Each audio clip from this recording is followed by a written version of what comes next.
Appamada and its programs are supported by your generosity, and your generosity and support makes such a difference. You can find a link for contributions on the website at appamada.org. Thank you.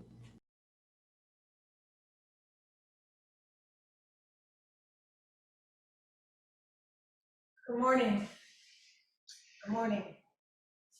Welcome, everyone.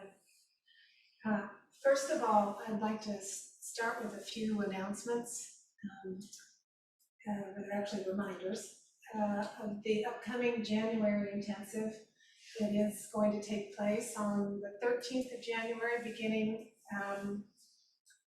earlier in the day. Probably will start at 4 to 6 to accommodate the international folks. And then from 8 to 5 on Friday and Saturday and Sundays till noon.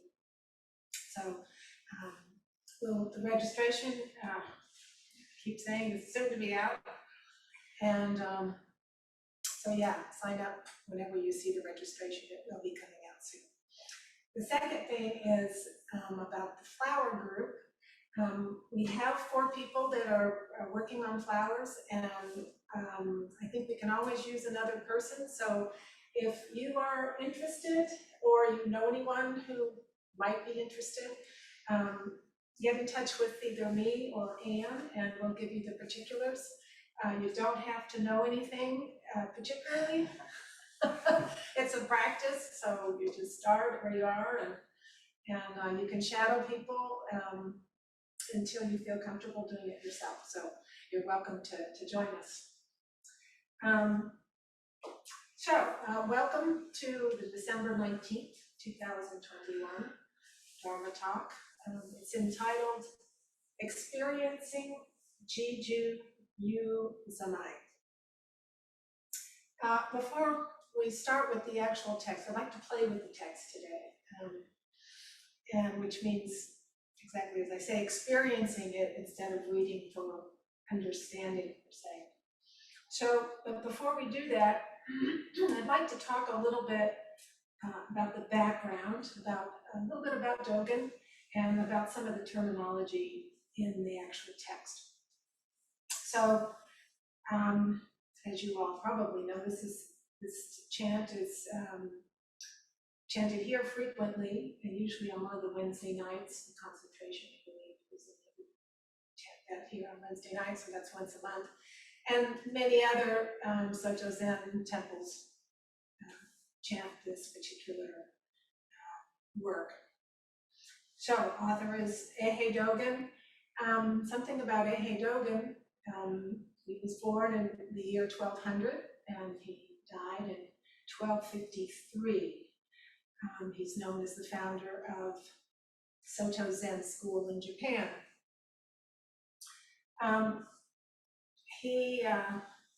His mother died when he was 7, and at that time he became a monk at a monastery, Mount, this pronunciation is probably way off, but anyway, I'll make an attempt.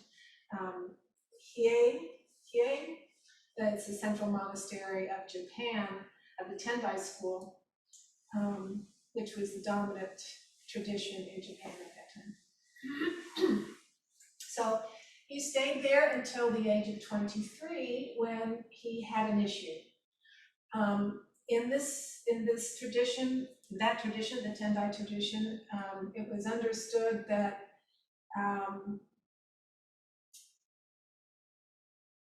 the main teaching at that time was the idea of original enlightenment. And so he was the one that said, what if we are all originally enlightened?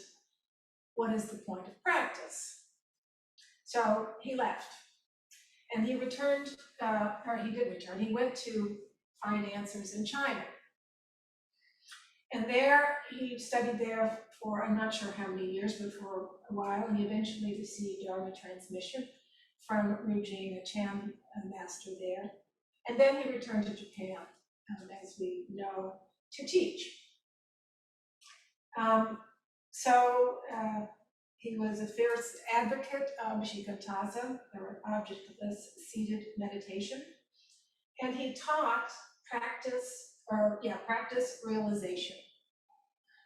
So his view was that enlightenment, rather being the fruit of practice, is practice itself, and that practice is itself enlightenment.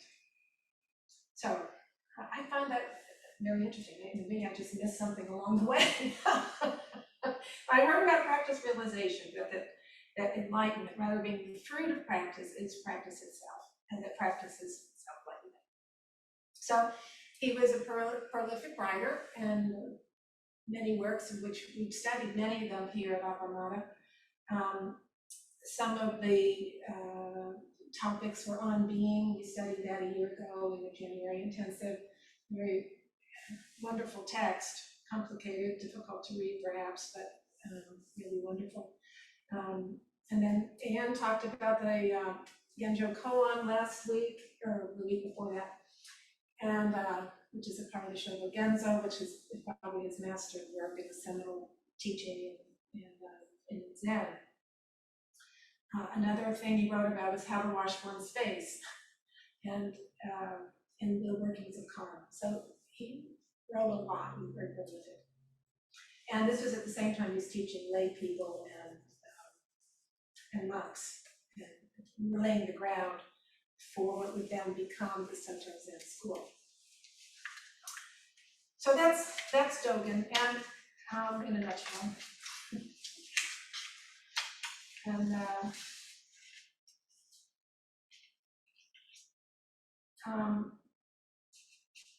yeah, so I'd like to look at the actual Jijuyu Zammai is translated, or there's a subtitle in English in our chant book that's self-fulfilling Samadhi. And it's a kind of interesting title for a Buddhist text that doesn't really believe it's talks about no self. But at any rate, there are other translations that are kind of interesting for that. It's also a reception of Samadhi. So, and there are lots of different translations that are, I'd be very presumptuous if I were to say that I think are better, but since I don't know Japanese, but anyway, they seem to make more sense to me. At any rate, I'd like to talk about the word Samadhi. We see it with this, and so what does Samadhi really, what is it talking about? So Samadhi is sometimes, if you divide the word out, means to bring together. And Samadhi is often translated as concentration, and but a particular kind of concentration. It's a single pointedness of mind, or concentrating the mind on a single sensation or thought object to the point of absorption. This is in the late John Daido Laurie Roshi, who was the Soto Zen teacher, said that Samadhi is a state of consciousness that lies beyond waking, dreaming, or deep sleep. So this is what Dogen is talking about in this work, the Jijuyu Zammai. Now, over the centuries, Buddhist meditation masters have considered that there are subtle levels of Samadhi. And one way that a lot of teachers look at it is that there are 3 levels. The first level, and they're dependent on the Buddhist traditional cosmology, and specifically on the idea of the 3 the 3 realms of existence. So those are desire, form, no form. So an example of Samadhi in the realm of desire is one in which, for example, a well-trained athlete playing the game and really wanting to win is in high competition. His focus is such that the eye actually does drop away for the purposes of playing the game, and nothing else exists. Now, if you've ever seen Michael Jordan or watched that movie about Michael Jordan, I'm telling you, he's there. He's so intent on the game, and becomes big. So that would be an example of samadhi in the realm of design. Now, this is a mundane samadhi, it's not spiritual. But then you would go into the samadhi, as it's talked about, in the realm of form, where there's a strong focus on present moment without distraction or attachment. But there is a lingering awareness of self. So it's like a little bit, more focused on it's in the spiritual realm, but it's not totally without the I hanging around. And when the I isn't me. When the I disappears, this samadhi then is in the realm of form. So, what's that like? The same teacher, John Dado Laurie Roshi, described it in the following way. In absolute samadhi, in complete falling away of body and mind, of course that's talked about in this, we'll see in this particular work, there is no reflection and no recollection. In a sense, there is no experience because there is complete merging between subject and object. So there's nothing to see. There's nothing to see because it's one. Or it's a perfect recognition of already existing non-separation. So separation is gone. You can't, the separation of subject and object and everything is not there. Okay, so Okamura, there's a wonderful talk by Okamura online. It was done a while ago, and he's specifically talking about the Jijuyu Zammai. And in that, he explains what's happening in Zazen. And that's precisely what the Jijuyu is talking about, right? And so it's basically, this can becoming clear, your mind will become clear and pure in samadhi. The original face appears, and all things awaken together in supreme enlightenment. When the body and mind drop away, the person becomes the Buddha. It's not the person sitting there. The Buddha's seal is there, the Buddha mudra is there. It's the Buddha that's sitting on Krishna. We always say when we bow and sit in Zazen, we are the Buddha. So there's a caveat to this whole business of samadhi and practicing samadhi. It's encouraged or highly recommended that students not do it on their own, but need the guidance of a teacher, simply because some of the experiences are spiritually unskillful, and so finding a teacher guiding you how to deal with certain things and know about it. So, and Suzuki Roshi states that without guidance, samadhi is just sightseeing. It's not really practice. So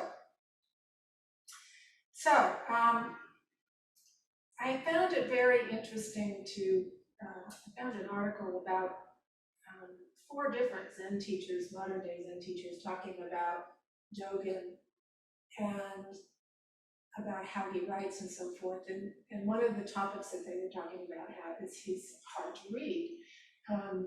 Norman Fisher was saying he's been studying it for 30 years, and he just now started to get used to his cadence. And he said once you get that, then you can, because he plays with words a lot. So anyway, so it can be kind of difficult to penetrate, but then again, once you do, it's worthwhile. So anyway, Norm Fisher says that Dogen inspired the whole flavor of Zen that we're familiar with, and so it's the tone and taste that is appreciated everywhere, even by people who aren't studying Zen or practicing Zen. And it involves the feeling of entering in the present moment profoundly, the feeling that produces the tea ceremony, for example, or flower arranging. So it is the sacredness and power that comes with just being present. This sacredness is the underlying feeling of Dogen's writing, and it sets the tone for the Japanese approach to Buddhism. So this is what we're seeing or we're experiencing coming through Dogen's work. Is this sacredness and this power that comes from being present. In this same article, there was Tejan Dan Layton was also one of the commentaries, one of the commentators. And he said one way that he recommended to work with Dogen is to read his work as if listening to a symphony. So we've talked about this in other, like reading poetry, and you were kind of alluding to that kind of idea of experiencing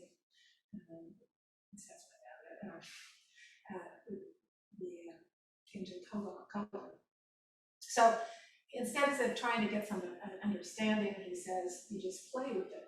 And Dogen is very interactive writing, where he's turning language around and turning it inside out and showing us how we're caught in our usual thinking. So he says this is part of the joy of reading Dogen. I haven't gotten there. I understand. I'm not a student of Dogen, but I do feel this and can appreciate it. Anyway, so what I thought today is, I thought that we would, I would read the text, and I thought before and then we're going to have people just let it flow over you and notice any word or phrase that comes forward for you that really hits you. Just pay attention to that, and then we'll talk about that after we do that. But before we start on that, I thought it might be good to all come into this place of presence. I wanted to do just a brief, I'm doing these a lot, but a brief body scan just to bring us all present so we can, maybe more appreciate Dogen's work. So just get comfortable in your chair and remain upright. We're going to start with the feet and just go through the body and see how we are right now and where we are and get into tune with them. So, and you can close your eyes if you wish or not. So let's start with the feet. If you're sitting in a chair, you may feel your feet touching the floor. So just pay attention to what that feels like. The floor may be cool, or maybe warm.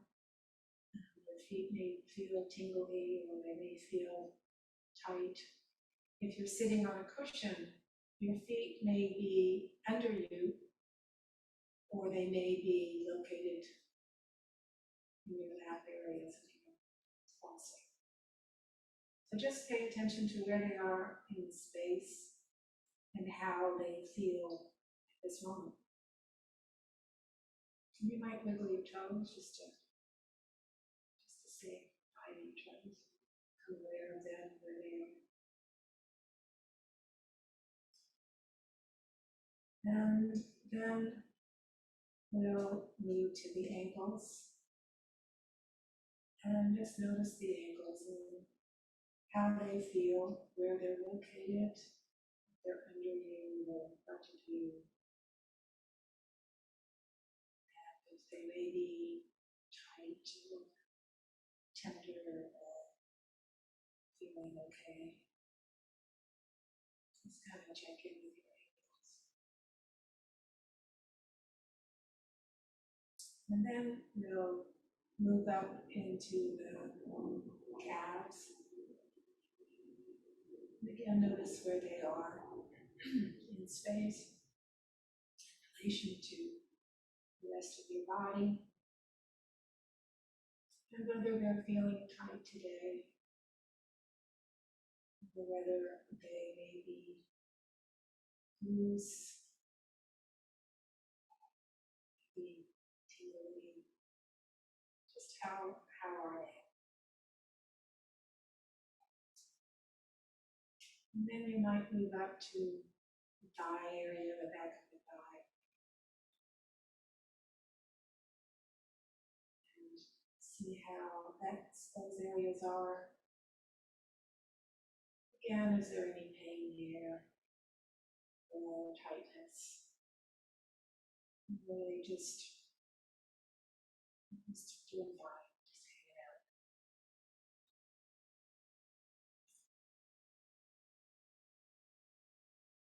And then we'll go up to the hips.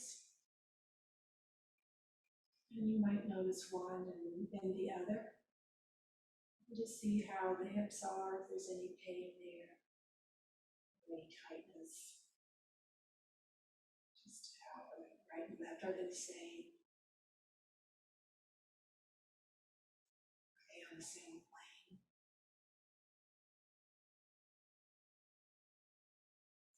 See how those hips are. And then we'll move up into the abdomen area. And again, is it hard there, or soft? Is there any pain? Is everything just fine? You might, if you breathe through your abdomen, you may notice a rise and fall there. I'm breathing.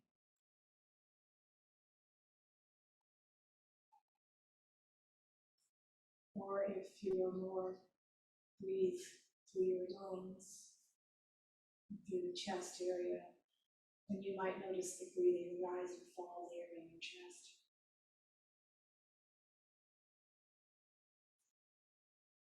And you might notice how the chest area feels in general.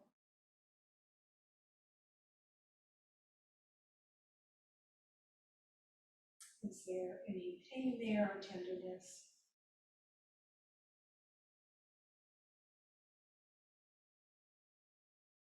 Is there special warmth around?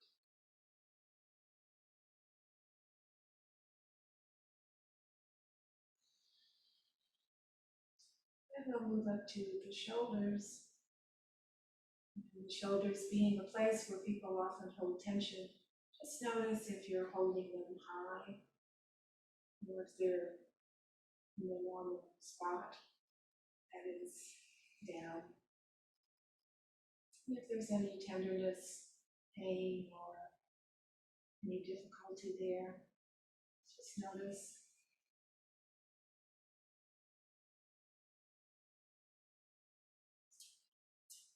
And then we'll go down the arms, one and then the other. And just notice, again, stiffness, or if it's just fine. Or if there's any pain along the arm. Down into the wrists and the hands. Where are your hands in space? What are they touching?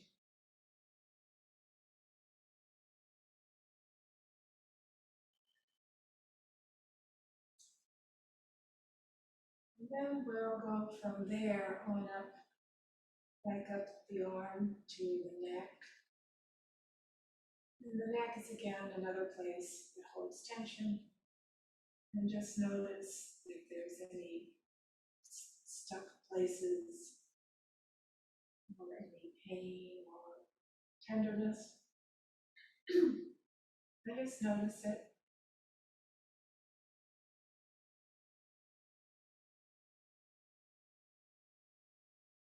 Or is it just fine? And then you might go up into the jaw, again, a place where people often hold stress. Just notice how the jaws are. Is there any tension there? Or any pain? Some tightness? Or is it loose?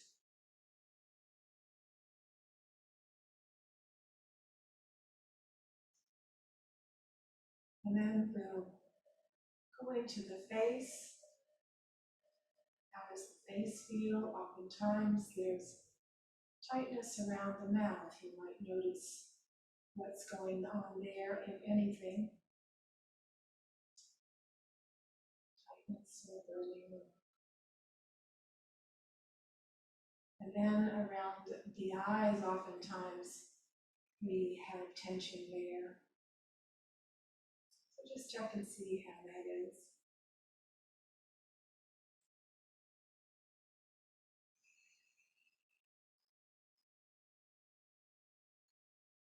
And notice if the eyes are soft or not. And go up into the forehead. And oftentimes there's tension there between the brows. If that's present or not. Just locate things and just see how they are.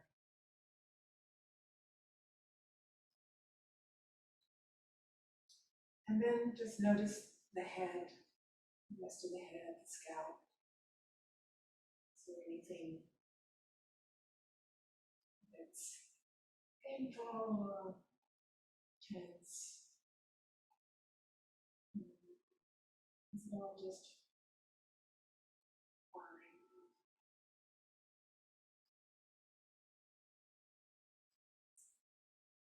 And then we just take a moment to rest in the body, rest with the body.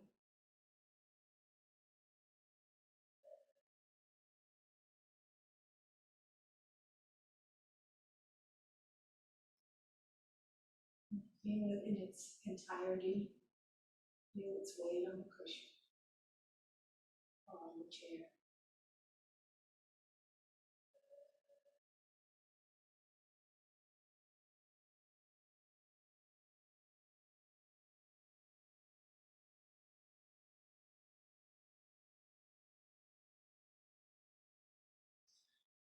Now we'll come back, keeping our awareness and our presence open. I'll read this. The Jijuyu Zammai, self-fulfilling Samadhi by Dharma. Now, all ancestors and all Buddhas who uphold Buddha Dharma have made it the true path of enlightenment to sit upright, practicing in the midst of self-fulfilling Samadhi.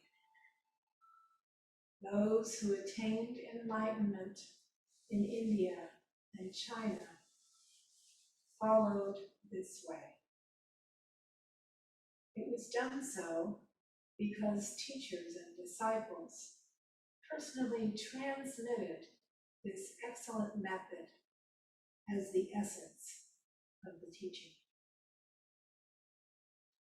In the authentic tradition of our teaching, it is said that this directly transmitted, straightforward Buddha Dharma is the unsurpassable of the unsurpassable. From the first time you meet a master, without engaging in incense offering, bowing, chanting Buddha's name, repentance, or reading scriptures, you should just wholeheartedly sit and thus drop away mind and body.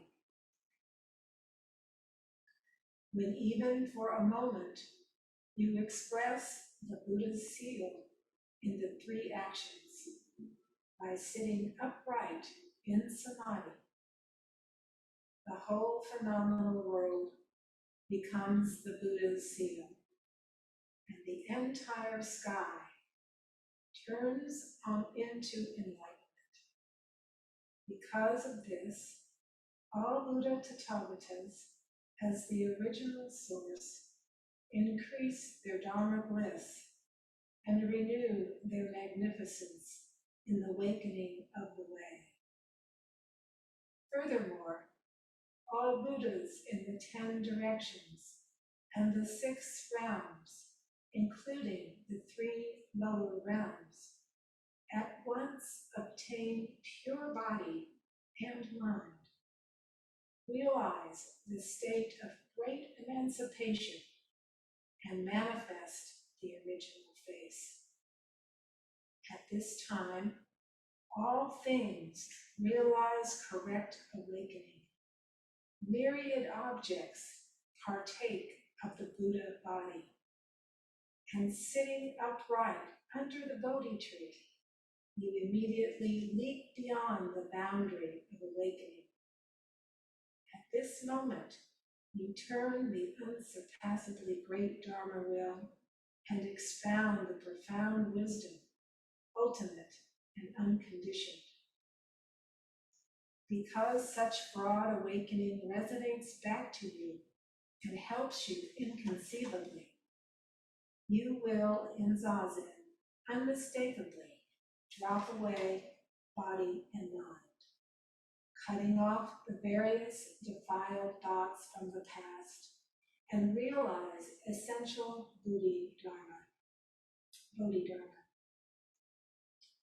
Thus, you will raise up Buddha activity at innumerable practice places of Buddha Tathagatas everywhere. Cause everyone to have the opportunity of ongoing Buddhahood, and vigorously uplift the ongoing Buddha Dharma.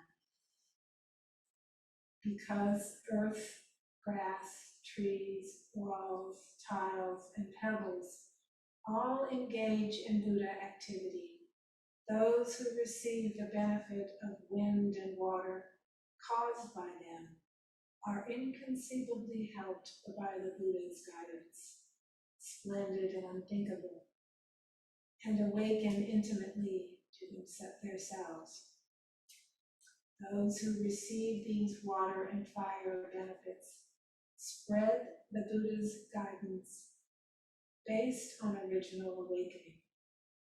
Because of this, all those who live with you and speak with you will obtain endless Buddha virtue and will unroll widely inside and outside of the entire universe, the endless, unremitting, unthinkable, unnameable Buddha Dharma. All this, however, does not appear within perception, because it is unconstructedness in stillness. It is immediate realization. If practice and realization were two things, as it appears to an ordinary person, each could be recognized separately. But what can be met with recognition is not realization itself, because realization is not reached by a deluded mind. In stillness, mind and object merge in realization and go beyond enlightenment.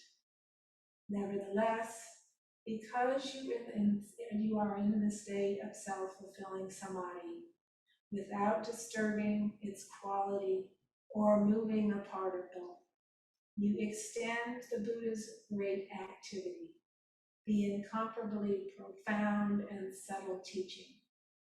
Grass, trees, and lands which are embraced by this teaching together radiate a great light and endlessly expound the inconceivable profound Dharma.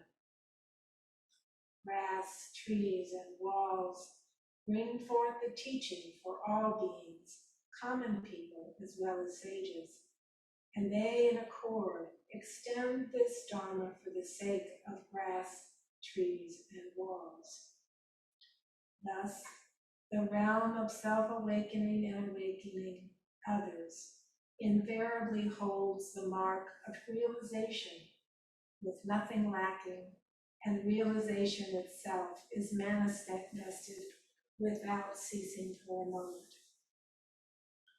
That being so, the zazen of even one person at one moment imperceptibly accords with all things and fully resonates through all time. Thus, in the past, future, and present of the limitless universe, this zazen carries on the Buddha's teaching endlessly. Each moment of zazen is equally wholeness of practice, equally wholeness of realization. This is not only practice while sitting, it is like a hammer striking emptiness. Before and after, its exquisite peal permeates everywhere. How can it be limited to this moment?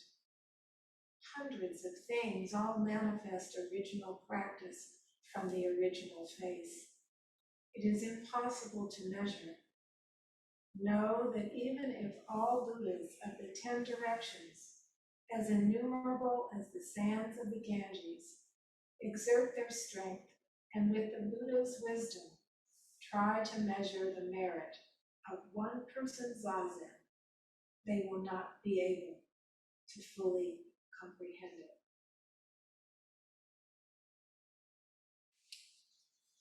So now I'd like for people to see if they actually have something, any part of it, any phrase and word came forward for you guys. One of the part that I always struck me is dropping body and mind. Body and mind? Dropping body and mind. When he talks Dogen many times, drop body and mind. Mm-hmm.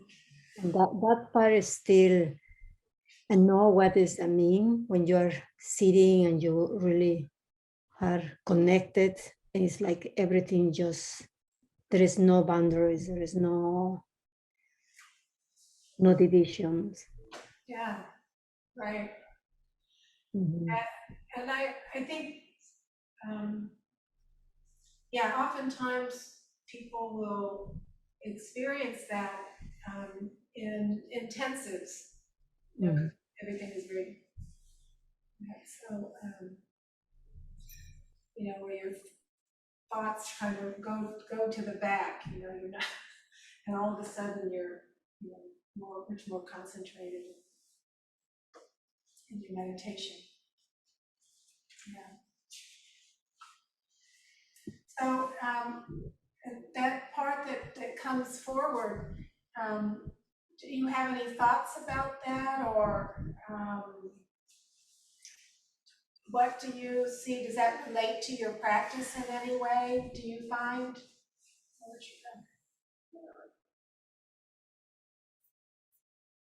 There you are. Oh, you're muted again. Nancy, can you unmute Sandra? Oh, sorry, I thought that you were done. Yes, that's okay. How that relate my practice is like I can feel that more when I do practice my qigong. You know, when I practice the qigong, I realize it is in a moment. The breathing, the movement, and the mind is all in one line. It's all connected. Where there is no more the mind here and the body here and the breathing. It's just one whole movement. Yeah. And when you say that, that's true. I feel that dropping body and mind when I in the intensive after being sitting for a couple of days. Mm-hmm. I can just feel that again what I feel in the qigong. Mm-hmm. Mm-hmm. Mm-hmm. Yeah, that's wonderful. And and what I guess I just want to make one comment about that is that it makes so much sense to me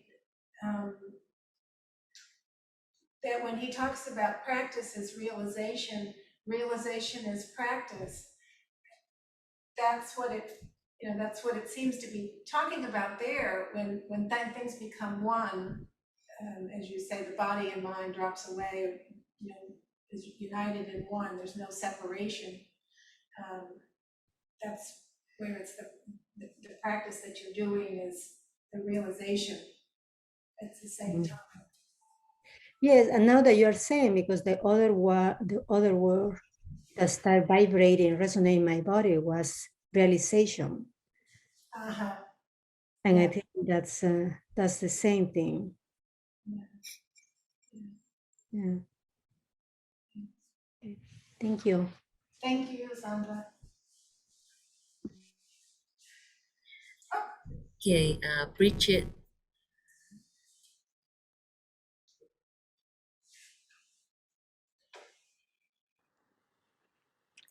Hi, Bridget.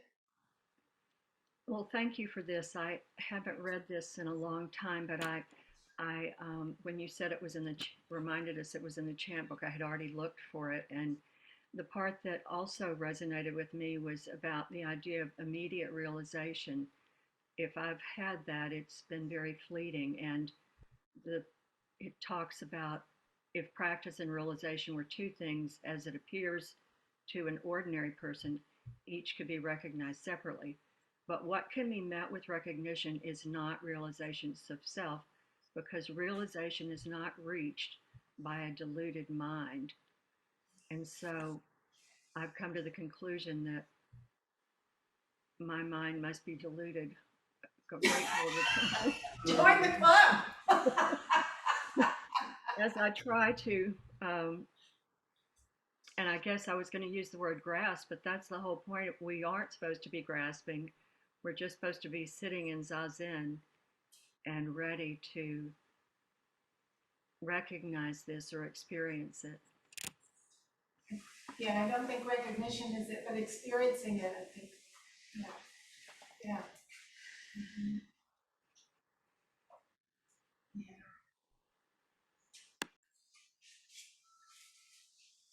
Anybody else? So that's right. Okay, Kim. Oh, okay. Kim. Hi, Kim. Hi. So I just love this sutra. But so here's what I'm aware of is like often when you ask me what I'm doing when I'm walking across the room, I give you an answer as if I'm watching myself as another person walking across the room. And it's much more difficult to describe my own experience. So, that's what I think he's getting at with the sitting is what you're trying to get at or are getting at with the experience of what we do is it's much harder to talk about because it's like a fish trying to describe itself in water, but it's really what's happening. It's almost like bringing tears to my mind. It's so beautiful, like what's really happening to you in this experience. And I've been thinking, my wife and I had a big argument about this, like walking across the floor. It's not I'm walking on the floor, but it's this relationship of me and the floor coming to me and going away from me, much harder to describe. And I'm trying to see sitting that way. It's so easy to describe it as when you're watching someone else doing it, as opposed to what your own experiences of it. Well, I think that's kind of what he's talking about. Yeah. And the peel of the hammer, that's really hard to understand, and I'm not understanding it, but I'm getting a little closer. It's that sound that keeps resonating. Yes. Well, and it kind of goes back to the teachings on being, in the sense of you get a clear sense that time in this in Samadhi, time and space are not how we view it in an ordinary, or everyday life. You can have the present occur at the same time as the present, the future, and the past occupy the same space. It's all all one thing, if that makes sense. You know, there's no division, there's no separation. There's no separation in any of that. And you can't talk about the way you walk as you're doing it, because it's the same thing. If you're in Samadhi, then there's no separation. There's no person watching something, because it's all one, right? It's, let me see if I can give an example.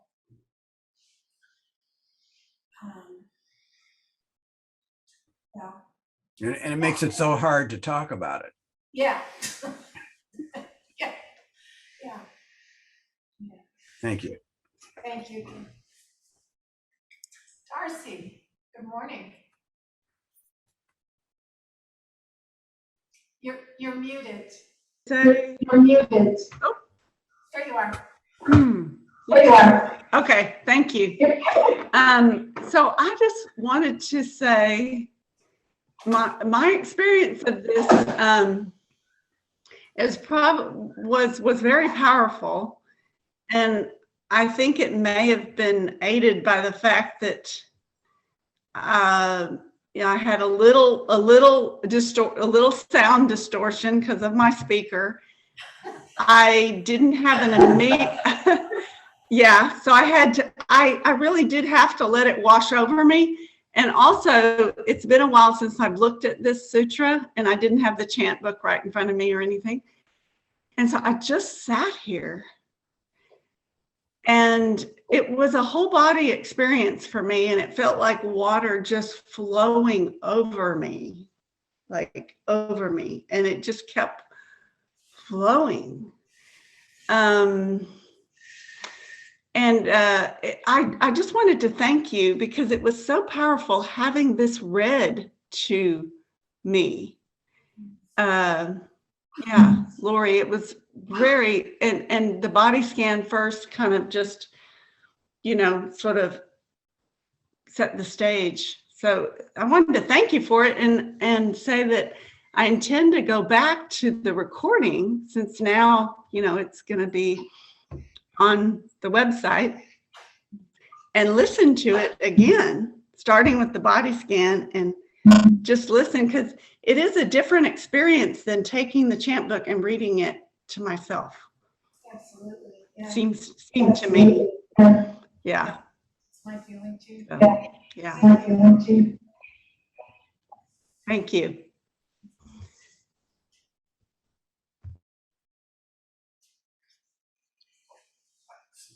Yeah. Thanks for reading that. I'm kind of echoing what Darcy said a little bit. The body scan beforehand was great, because I could feel myself just sort of grounding and sinking down, and releasing any attachment to understanding it or knowing what the words meant. And I think that helped me. I experienced the reading as simply the things that come to me are, I felt like qualities washing over me, and different variations on how alive I felt. And so it was an energetic reaction to the words rather than a conceptual one. And then I think Bridget mentioned something that stuck out to me too, is this, when I heard the words, but what can be met with recognition is not realization itself. And when I heard that, I knew exactly what it meant. And then in stillness, mind and object merge in realization and go beyond enlightenment. And that was because I wasn't trying to perceive, I wasn't having the action of perception, I was able to know and go beyond, is what I experienced in that moment. So that was great. Thank you. Thank you so much.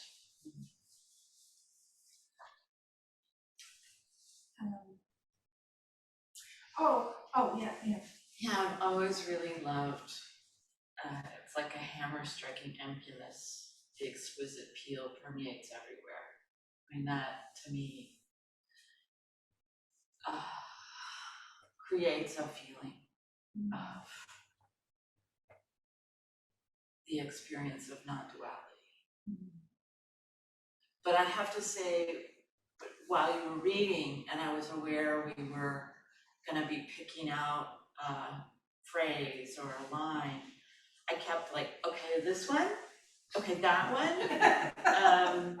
What about this? Will I remember this? Maybe I should just go back and let it flow. So I was aware of picking and choosing. Yeah, that's difficult. Plus, you guys didn't have them. Yeah, that makes it hard. I give you a chore right beforehand. It's almost not fair. And one thing I wanted to I think is kind of an interesting point. Again, going back to this. I'll be right with you, Rosemary. This something that Okamura said when he was giving a talk on this particular piece. He stopped in the middle of it, and there were a couple of places, and I was reading it here. Okay, I think it was. Hold on, just give me one moment. I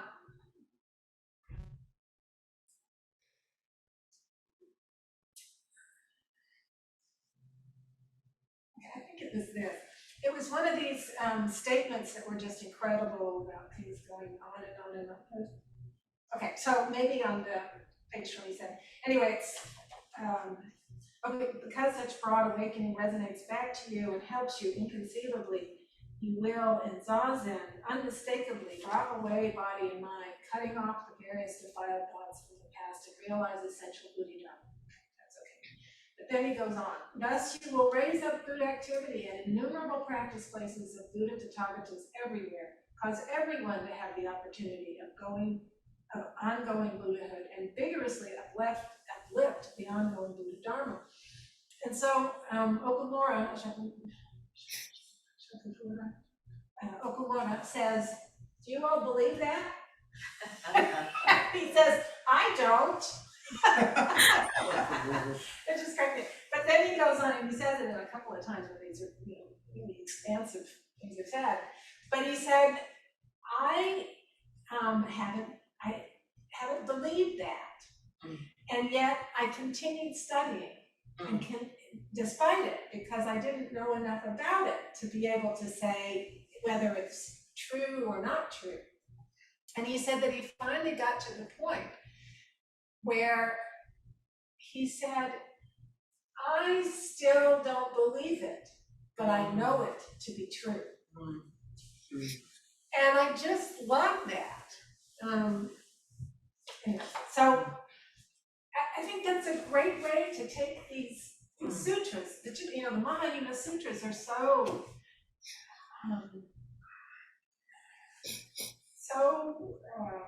like this, talking about a lot of stuff that you think this is impossible because you're thinking with your own mind instead of from the place where the real, it is possible. And so, anyway, that's just a thought to keep in mind. What Rosemary has to say. Okay, Rosemary. Yeah. Oh, okay. Hi. Just really simply, I must have, I think I started out like Anne, looking for the word or the phrase, but it was so relaxing that I really was falling asleep a few times. And I think the whole experience was a little like listening to music. That's nice. So that's what I wanted to offer. Thanks. Well, thank you. Yeah. And that was in the instruction by Dan Lane. Consider it a symphony. Joe want to say something. Oh, I'm sorry. That's okay. I'm next. Well, I wanted to say that there's that beautiful confounding paragraph that you read before about broad awakening resonating back to you. But I like the next line, or the first line of the next paragraph. Because earth, grass, trees, walls, tiles, and pebbles all engage in good activity. That is something I totally believe. You know, I can't believe the previous paragraph. I'm not there yet. That's such a hoot that Shohaku Okamura says that. But on the other hand, you know, you can.